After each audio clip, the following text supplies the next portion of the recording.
Hello every one. ഒരുപാട് ദിവസത്തെ തിരക്ക് പിടിച്ച ഓട്ടത്തിന് ശേഷം ഞങ്ങൾക്കൊന്ന് റിലാക്സ് ചെയ്യാൻ കിട്ടിയൊരു അവസരമായിരുന്നു ഞങ്ങളുടെ ഫീൽഡ് വിസിറ്റ്. സയൻസിൻ്റെയും വർക്ക് എഡ്യൂക്കേഷൻ്റെയും ഭാഗമായിട്ട് ഫീൽഡ് ട്രിപ്പിനായിട്ട് ഞങ്ങൾ തിരഞ്ഞെടുത്തത് കോഴിക്കോടായിരുന്നു. 24-ാം തീയതിയാണ് ഫീൽഡ് ട്രിപ്പ് നടത്താമെന്നുള്ള തീരുമാനത്തിലെത്തിയത്. 18-ാം തീയതി 2 ബാച്ചിനെയും വിളിച്ചു ചേർത്ത് ഞങ്ങളൊരു യോഗം ചേർന്നു. Shahala miss, Riyas sir, Ramsheena miss എന്നിവർ ഞങ്ങൾക്ക് ആവശ്യമായ നിർദ്ദേശങ്ങൾ തന്നു. ഇതിനായിട്ട് വിവിധ കമ്മിറ്റികൾ രൂപീകരിച്ചു. സ്റ്റുഡൻറ്റ് കൺവീനേഴ്സായിട്ട് തസ്നീം ബീഗത്തിനെയും ഷഹനാസിനെയും തിരഞ്ഞെടുക്കുകയുണ്ടായി. ഇവർ ഞങ്ങൾക്ക് സമ്മതപത്രം നൽകി. അതുപോലെ തന്നെ ഞങ്ങളുടെ ഫീൽഡ് ട്രിപ്പിൻ്റെ പൈസയായിട്ടുള്ള 600 രൂപ എല്ലാവരുടെ അടുത്തുനിന്നുമായിട്ട് കളക്ട് ചെയ്തു. അതുപോലെ തന്നെ ഫുഡ് കമ്മിറ്റി രൂപീകരിച്ചിട്ടുണ്ടായിരുന്നു. ഫഹദ്, തബ്ഷീർ, ഹന ഹാരിസ്, റിയ ഷെറിൻ, റിസാന, ഫഹീം, അശ്വന്ത്, ഫാത്തിമ തറയിൽ, ഷഹല മോൾ, ജസ്ന ജവാദ എന്നിവരൊക്കെയായിരുന്നു ഫുഡ് കമ്മിറ്റി. അതുപോലെ ഡിസിപ്ലിൻ കമ്മിറ്റി ആദിത്യ, ഹൃദ്യ, സുമയ്യ, ആസ്ന എന്നിവരായിരുന്നു. ഫസ്റ്റ് എയ്ഡ് കമ്മിറ്റിയായിട്ട് നുവൈറ, മാജിദ, ദീപിക, ഷമീമ മോൾ എന്നിവരെയും ഡോക്യുമെൻറ്റേഷനായിട്ട് ഫർസാന, മൂസ നജ്മി എന്നിവരെയായിട്ട് നിയമിച്ചിട്ടുണ്ടായിരുന്നു. ഞങ്ങളുടെ ഈ ഫീൽഡ് ട്രിപ്പിൻ്റെ ഡെസ്റ്റിനേഷനായിട്ട് ഞങ്ങൾ തീരുമാനിച്ചിട്ടുള്ളതെന്ന് വെച്ചാൽ പ്ലാനിറ്റോറിയം, കേരള സോപ്സ്, പിന്നെ ബീച്ച്, ഈ 3 സ്ഥലങ്ങളാണ് ഞങ്ങൾ തീരുമാനിച്ചിട്ടുണ്ടായിരുന്നത്. അപ്പോൾ 24-ാം തീയതി രാവിലെ 7 മണിക്ക് തന്നെ എത്തിച്ചേരണം എന്ന് ആദ്യം പറഞ്ഞെങ്കിലും പിന്നെ എല്ലാവരുടെയും സൗകര്യാർത്ഥം അത് 7:30 ആക്കി. എന്നാലും 7:30 എന്ന് പറഞ്ഞിട്ടുണ്ടെങ്കിലും ഞങ്ങളൊരു 8:10 കൂടിയിട്ടാണ് ഞങ്ങളുടെ യാത്ര ആരംഭിച്ചത്. അതിനൊക്കെ മുന്നോടിയായിട്ട് ഞങ്ങൾ ആദ്യം തന്നെ ഒരു പോസ്റ്റർ നിർമ്മിക്കുകയുണ്ടായി ഞങ്ങളുടെ ഫീൽഡ് ട്രിപ്പിൻ്റെ. 9:50 കൂടി ഞങ്ങൾ പ്ലാനറ്റോറിയത്തിലെത്തി. ഒരു 10 മണി മുതൽ 6 മണി വരെയാണ് പ്ലാനറ്റോറിയത്തിലെ സമയക്രമം. ചെറുപ്പത്തിൽ ഒരുപാട് തവണ പോയിട്ടുണ്ടെങ്കിലും പ്ലാനറ്റോറിയം ഇപ്പോൾ കണ്ടാലും അതൊരു വേറെ ഫീലിംഗ് ആണ്. അവിടെ ഞങ്ങൾ ആദ്യം തന്നെ പ്ലാനറ്റോറിയത്തിന് പുറത്തുള്ള കാഴ്ചകളിലൂടെയാണ് കണ്ണോടിച്ചത്.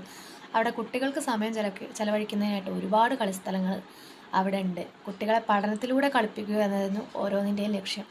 അത് കുട്ടികളെ ചിന്തിപ്പിക്കുകയും അവരെക്കൊണ്ട് അവരുടേതായിട്ടുള്ളൊരു ഐഡിയാസിലേക്ക് അവരെ എത്താൻ സഹായിക്കുകയും ചെയ്യുന്ന തരത്തിലുള്ള കളികളൊക്കെ ആയിരുന്നു അവിടെ ഉണ്ടായിരുന്നത്.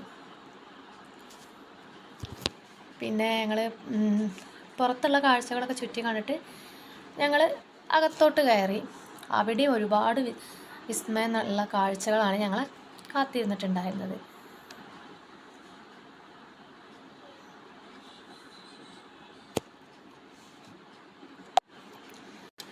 ഞങ്ങൾ അവിടെ എത്തിയിട്ട് ആദ്യം തന്നെ ഞങ്ങൾ ഫൺ സയൻസ് ഗ്യാലറിയാണ് നിരീക്ഷിച്ചിട്ടുണ്ടായിരുന്നത്. രസതന്ത്രം, ജ്യോതിശാസ്ത്രം, അങ്ങനെ പല മേഖലയിലുള്ള സിദ്ധാന്തങ്ങളും പ്രതിഭാസങ്ങളും വ്യക്തമാക്കുന്ന തരം പ്രവർത്തനങ്ങളൊക്കെ അവിടെ ഉണ്ടായിരുന്നു. കുട്ടികൾക്ക് എല്ലാ തരത്തിലും ഇഷ്ടപ്പെടുന്ന തരത്തിലാണ്, കൗതുകം ഉണർത്തുന്ന തരത്തിലാണ് അതൊക്കെ തയ്യാറാക്കിയിട്ടുണ്ടായിരുന്നത്. പിന്നെ അതിനുശേഷം മിറർ മാജിക് ഗ്യാലറി കാണാനുണ്ടായിരുന്നു. ഒരു 10:40 മുതൽ 11 മണി വരെയൊക്കെയായിരുന്നു കാണാനുള്ള സമയം ഞങ്ങൾക്ക്. കാരണം അതിനുശേഷം ഞങ്ങൾക്ക് 3D ഷോ കാണാനുണ്ടായിരുന്നു. അവിടുത്തെ ഏറ്റവും പ്രധാനപ്പെട്ട ഒരു ഇതെന്ന് പറയുന്നത് 3D ഷോ തന്നെയായിരുന്നു. അതൊരു അത്ഭുതകരമായ അനുഭവം തരുന്ന ഒന്ന് തന്നെയാണ്. കാരണം ശാസ്ത്ര പ്രവർത്തനങ്ങളുടെയും ബഹിരാകാശ വിശേഷങ്ങളുടെയും ഒക്കെ ഒരു ദൃശ്യാവിഷ്കാരം പോലെ തോന്നിപ്പിക്കുന്ന ഒന്നായിരുന്നു ഇതൊക്കെ. 3D ഷോ ഒരു 10:45 ആയപ്പോഴേക്കൊക്കെ 3D ഷോ കാണാൻ വേണ്ടി ഞങ്ങൾ പ്രവേശിച്ചു. അതിനായിട്ട് 3D കണ്ണട അവിടെ നിന്ന് തരുന്നുണ്ട്. അത് ഏറ്റവും കൂടുതൽ ആകർഷിച്ചതെന്ന് പറഞ്ഞാൽ ആംസ്ട്രോങ്, ആൽഡ്രിൻ, കോളിൻ എന്നിവരൊക്കെ ചന്ദ്രനിൽ ആദ്യമായിട്ട് ഇറങ്ങുന്നൊരു ദൃശ്യം 3Dയിലൂടെ കാണാൻ പറ്റി എന്നുള്ളതാണ്. ഇപ്പോൾ ഈ പഠിക്കുന്ന കാലം തൊട്ട് തന്നെ ഇങ്ങനെ ചന്ദ്രനിൽ ആദ്യമായിട്ട് പോയത് ഇവരൊക്കെയാണെന്നുള്ള ആ പറഞ്ഞുള്ളൊരു കേൾവിക്ക് അപ്പുറം നമുക്കതൊരു ദൃശ്യാവിഷ്കാരത്തിലൂടെ കാണാൻ പറ്റി എന്നുള്ളതാണ് ഇതിൻ്റെ ഒരു പുതുമ. പിന്നെ അത് വേറിട്ടൊരു കാഴ്ചയായിരുന്നു നക്ഷത്ര ബംഗ്ലാവ്. ഒരു 11:25 കൂടിയിട്ട് ഞങ്ങൾ നക്ഷത്ര ബംഗ്ലാവിൽ പ്രവേശിച്ചു. അവിടെ ഞങ്ങൾക്ക് പ്രൊജക്ടറിൽ മുകളിലായിട്ട് ആകാശത്തിൻ്റെ ദൃശ്യം കാണാൻ സാധിച്ചു എന്നുള്ളതാണ്. സൗരയൂഥത്തിലെ ഗ്രഹങ്ങളെക്കുറിച്ചും അതിൻ്റെ ഉപഗ്രഹങ്ങളെക്കുറിച്ചും നക്ഷത്രങ്ങളെക്കുറിച്ചൊക്കെയുള്ള നിരവധി വിവരണങ്ങൾ ഞങ്ങൾക്ക് അവിടെ നിന്ന് കിട്ടി എന്നുള്ളതാണ് ഒരു അനുഭവം.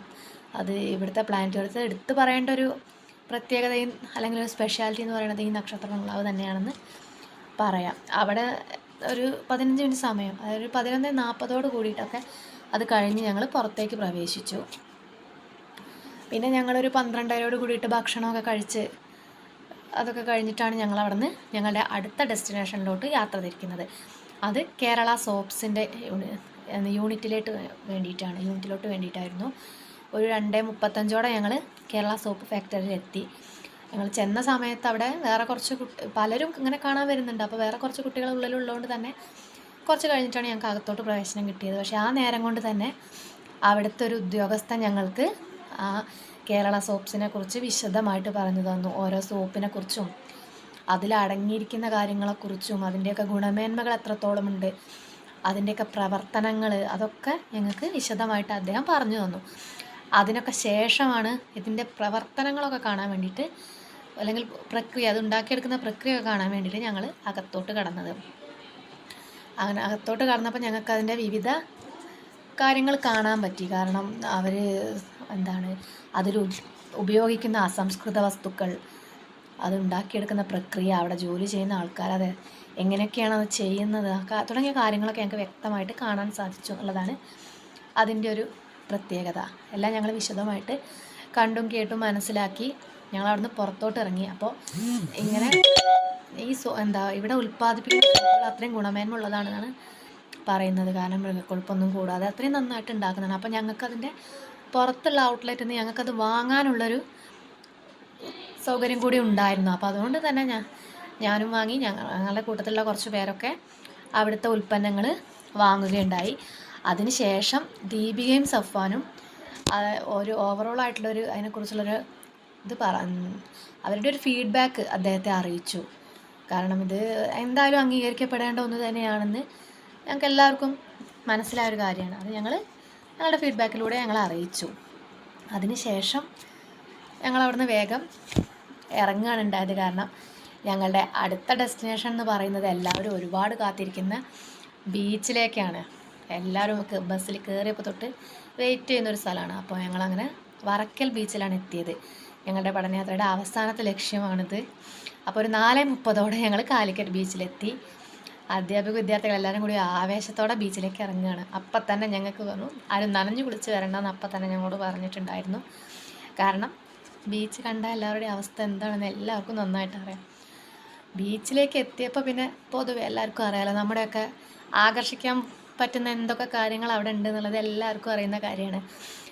ബീച്ചിലുള്ള വിവിധങ്ങളായ ഉപ്പിലിട്ടതും ഭക്ഷണ സാധനങ്ങളും ഐസ്ക്രീമും എല്ലാം ഓരോരുത്തർ ഓരോ വഴിക്ക് പോയിട്ട് കഴിച്ചും കളിച്ചൊക്കെ ആസ്വദിക്കാൻ തുടങ്ങി.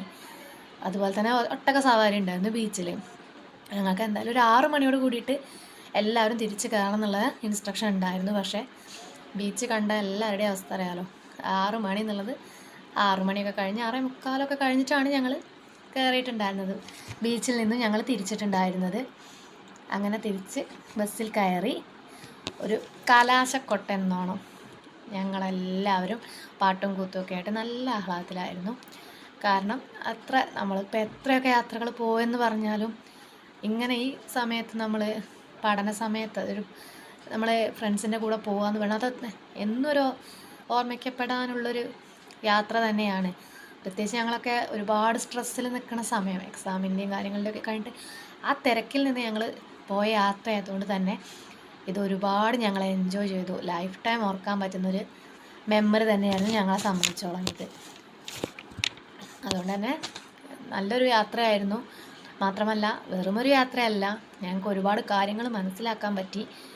അതിപ്പോൾ പ്ലാനറ്റോറിയത്തിൽ നിന്നായാലും ഒരുപാട് കാഴ്ചകൾ നമ്മൾ പുസ്തകത്തിൽ വായിച്ചു മാത്രം അറിയുന്ന ഒരുപാട് കാര്യങ്ങൾ, ആകാശത്തിലെ ഒരുപാട് ചന്ദ്രനെക്കുറിച്ചുള്ള ഒരുപാട് കാര്യങ്ങൾ, ഗ്രഹങ്ങളെപ്പറ്റി, സൗരയൂഥത്തെക്കുറിച്ച് ഒക്കെ ഒരു ദൃശ്യാവിഷ്കാരം പോലെ മനസ്സിലോട്ട് കയറി അങ്ങനത്തെ ഉള്ളൊരു കാഴ്ചകളായിരുന്നു അവിടെ തയ്യാറാക്കിയിട്ടുണ്ടായിരുന്നത്.